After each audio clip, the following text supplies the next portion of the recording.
Welcome back to my channel, and today we'll do a bus without drawing tablet and using shapes in Adobe Photoshop. So for this lesson to be successful, you need to at least have some knowledge of Adobe Photoshop and how a few things work around here. If you don't, you need to go back to familiarize yourself with a few of the tools and presets in Adobe Photoshop. But let's get started and draw a bus. Go to your shapes tool. So we'll pick a color, a fill color. Let's get it to yellow.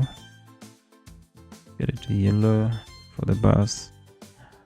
And the stroke color, let's get it to black. And according to the size of your canvas, you will choose your own weight of the stroke.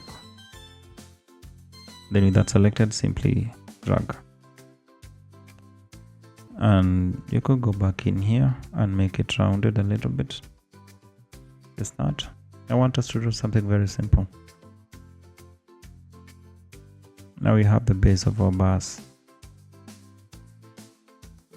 That is done. Let's move and draw another rectangle. But now for the next rectangle, I want you to just click and drag. We'll change it later. So you draw another one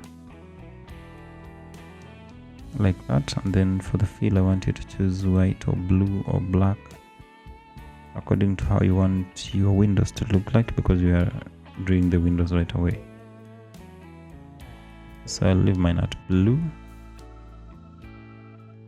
and then for the rest of the windows, now I wanted to make another rectangle that is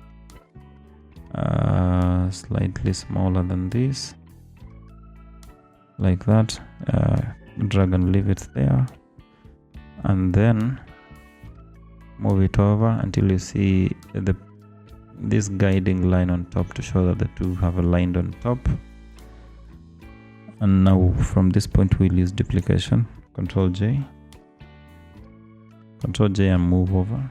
Control J and move over, holding down shift so that you get everything to align. Control J, move.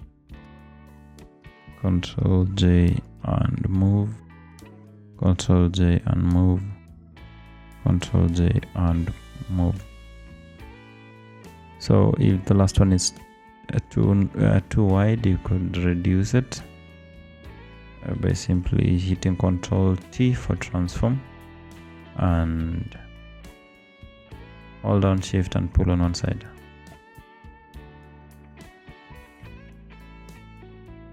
Looks very basic. Let's now move to the ellipse tool, and for the ellipse tool I want us to just draw an ellipse tool like that. But then after you draw, change the fill color to black. The stroke is also black. Another thing we want to do is to duplicate the ellipse. So Control J and Control T for transform if you do not already have this, and then use Alt on your keyboard and drag it up, and then you can go back to select the shape and filling it in with white. So now you have the rim. So I want you to pick these two layers, the ellipse one, copy, and the ellipse. Right click, select rasterize layers. Also right click again, select merge layers. So now you have this wheel one. You could call it wheel one. Wheel one. Then duplicate it. Leave it as wheel one copy, or you could rename it as wheel 2. And then select the rest of the rectangles. Right click, rasterize layers, right click, merge layers. You could as well, if you want to animate this thing, maybe in Adobe Photoshop or something, in Adobe After Effects, you want to leave the wheels independent. If you want to present it as an illustration, then you have it, and you can merge everything now into one layer. And this is how you get your bus using only shapes. So don't be limited. You could kickstart your animation career with Adobe Photoshop and Adobe After Effects using only shapes, and you do not necessarily need to be an artist. Thank you for watching this video, and I hope to see you in the next one.